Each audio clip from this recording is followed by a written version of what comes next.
Gudde Moien and welcome back to Planet Althistory. Today we are going to discuss what if the empire of Alexander the Great never fell.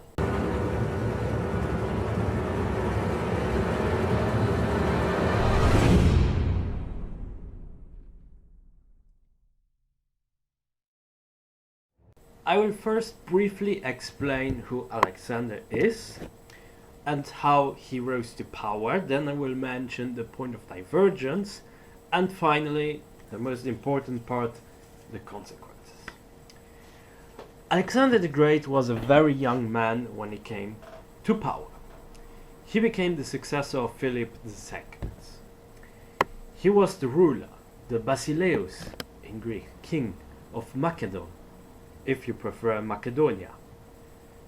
Alexander the Great enjoyed a good education, and his father chose Aristotle as Alexander's tutor, and tutors in antiquity had a very big impact on their pupils. Alexander's reign began on a very bloody note. Surprising. You have to understand, when your father dies unexpectedly, you will have concurrence, especially when you are very young. People will not really take you seriously, and they will think you are just naive, a naive fool. He thus began his reign by eliminating many rivals, and he also had his former, not his former cousin, but his cousin killed, the former Amintas IV. He also had two Macedonian princes from the region of Lyncitis killed, and the third was spared by Alexander. Like Philip II, he was appointed for a commander for the coming war against Persia. And as we know, in this context, all the Greeks, they were united for the common enemy, that was Persia, of course. And now, of course, in 336 before Christ, he wanted to secure the northern borders of his kingdom, and that's where all the campaign started. And as we know today, his empire spanned from the southern part of Balkan to Egypt. Of course, you have Syria, parts of Judea or Palestine or Israel or whatever you want to call it, Mesopotamia, the southern tip of the Caucasus, Persia, until the Indus Valley, and what is known today as Afghanistan. So how could the empire of Alexander the Great still survive? First of all, Alexander the Great needs to be alive for some more years. I will not really mention a specific number, so let's just assume he will rule like an average ruler of that period of time. Now that we have Alexander the Great all healthy and with a longer lifespan, let's think how he could do to keep this empire. What would he do about it? Or at least, well, most parts of it. Communication in an empire is a must. Just think of it. Why did Rome, for instance, build so many roads? Why were they building all this infrastructure, the aqueducts and all of that? Why were they building all these caserns, these parts for the army, and even whole cities or, well, villas? Just think of it. Well, of course they wanted to keep control of certain territories, especially key aspects and key points. The Persians, they had something that they called the royal roads. So as Alexander the Great already tried to mimic specific parts of the Persians, especially the cultures, and also because he founded new cities all over the place, his next logical step would be to build a new road. And this new road, actually he would make many new roads in the plural, they would all become somehow a royal road, because they would all connect those Alexandrias and also the older cities that are still relevant in that time. First and foremost around the core land of Macedon, and later on from Thracia to Persia and Egypt, and from Egypt you would have a road spanning to Persia, and probably even have roads that would go to India. He would need to see how he would control all those lands that he would conquer, especially on the border. He would need to divide the newly conquered lands with some of his generals, especially, because they would become dependent on him and form a new elite, and also be the ones that are more close to him in a cultural aspect, let's say. So, in order to keep some control, of course the generals, they would control those lands, and while at the same time respecting many customs and traditions of the new cultures of his empire, this would greatly help him to, of course, keep all his empire together in a peace. Egypt, in a way, would be very easy, because we have some sources that tell us that he was celebrated as a hero while he came there. And in Persia, this might be a bit more problematic, because the Persians, they were just defeated.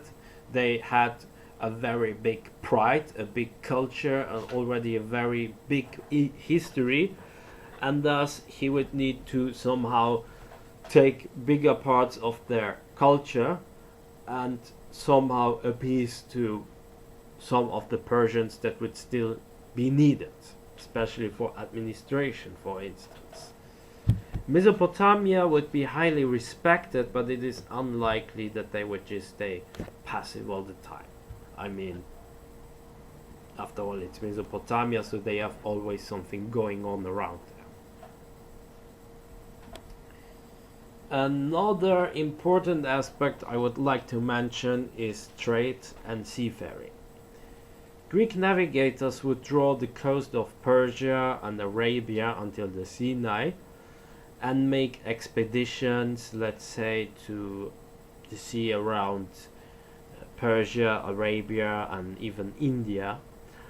And thus, through the new cities, the Alexandrias all over the place, the roads, the royal roads, seafaring, trades, compensations for his generals, as well as a minimal respect for traditions and new cultures, Alexander's empire might have stood a chance to survive on the long term. The consequences, they would be really huge. Many things of OTL would simply never have happened in ATL. Alexander's empire could probably move for conquest of Arabia, or at least some partial control of the Arabs, and the Arabs thus could become very Hellenized as a result. With seafaring and trade comes the concurrence with Carthage. It is very likely that Alexander could just respect and even form a temporal alliance with the Carthaginians, but slowly and surely, once he's more invested in northern Africa, he would just try to eliminate them. And the Romans would become a potential ally for some time only, and we would not see 3 Punic Wars, but I would think we could see, let's say, only 1, maximum 2 Punic Wars, without the fact that the capital of the Carthaginians would be destroyed. So instead, the Carthaginians, they are hired as cartographers, traders, and as seamen for Alexander's new empire. Alexander's empire could now choose whether they want to expand on Africa, so you still have a lot of landmass that is for free on northern Africa, even West Africa, if it's that what you want to do. And due to the OTL interests of Alexander for Arabia and East Africa, especially also the knowledge of Carthaginians in West Africa, they even knew about the Canary Islands. Or India. India could also become a next target. India proper, not the Indus Valley. But due to the Indus Valley, which is somewhat a natural border and a little bit complicated to just, draw all your troops, invade, and then you also have the sicknesses, the illnesses, and all of that.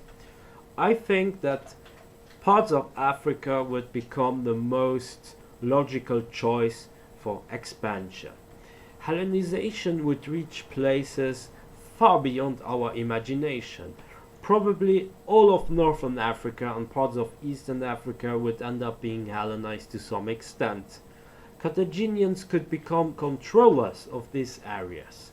And if there is a civil war erupting in Alexander's empire long after his death, I believe that the successors of the generals of Alexander's army and the successors of the Carthaginian traders, they would most likely form enemies and fight against each other if there is ever a civil war.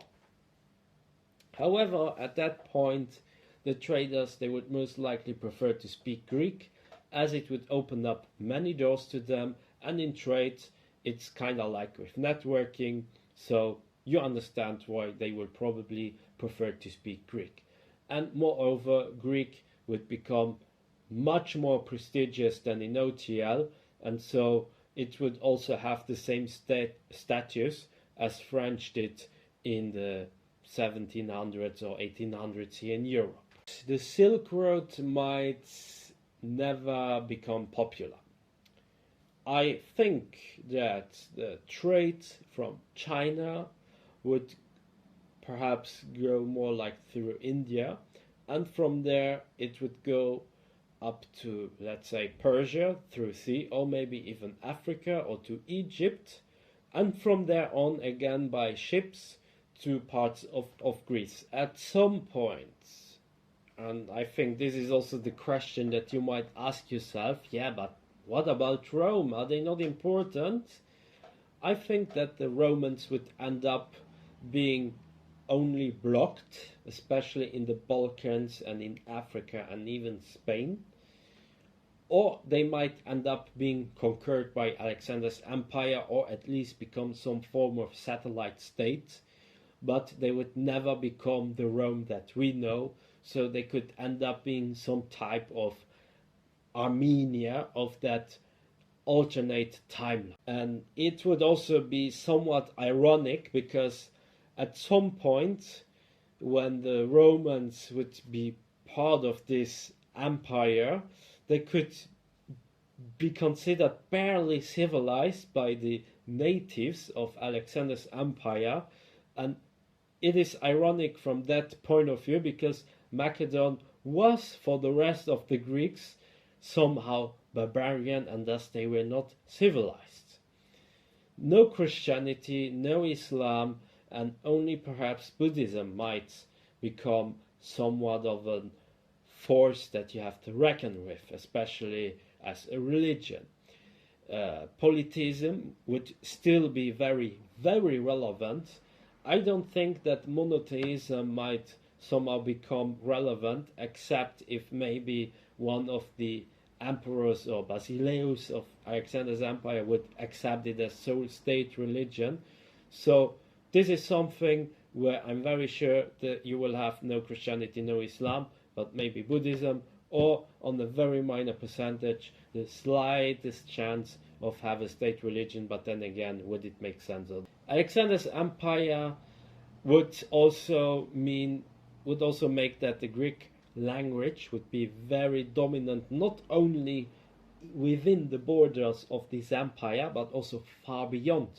So Greek could be spoken in many parts of Europe, in many parts of Africa, even maybe below the Sahara, in parts of sub-Saharan Africa, and it could go so far as reaching places in India or maybe even China to some extent.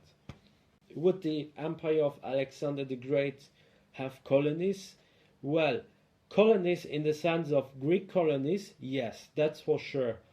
But colonies in the sense of Spain and Portugal, or even Great Britain, which had more like popular colonies or popular settlements, this is a very tricky question, because I don't think, first of all, that it might be possible for this empire to stay alive for 2000 years or even longer, or even 1000 years. it's likely that the successors of these states, and if they would somehow still have this importance of seafaring and also this knowledge of cartography, then yes, those successor states of this empire of Alexander the Great, they might be able at least to trade with parts of South America, especially for the goods that they have, and maybe even the Caribbean and North America. Well, I think it's more likely that they would go to South America because of the winds that you have in the Atlantic. And so if there would also be an interest to keep control and found Alexandrias, yeah, who knows, maybe it will become a tradition of these successor states, then it's very likely that you will have not only Alexandrias in the old world, but you might also end up with Alexandrias or maybe Luxundrias or Alexandrias or whatever, because the language changes of course over the time. So you might end up with Alexandrias even on South America. That's it for today. I hope you enjoyed my video. Be sure to like and subscribe, leave a comment, support me also on Patreon, and join my forum, forum.planetalthistory.ga. Until next time on Planet Althistory.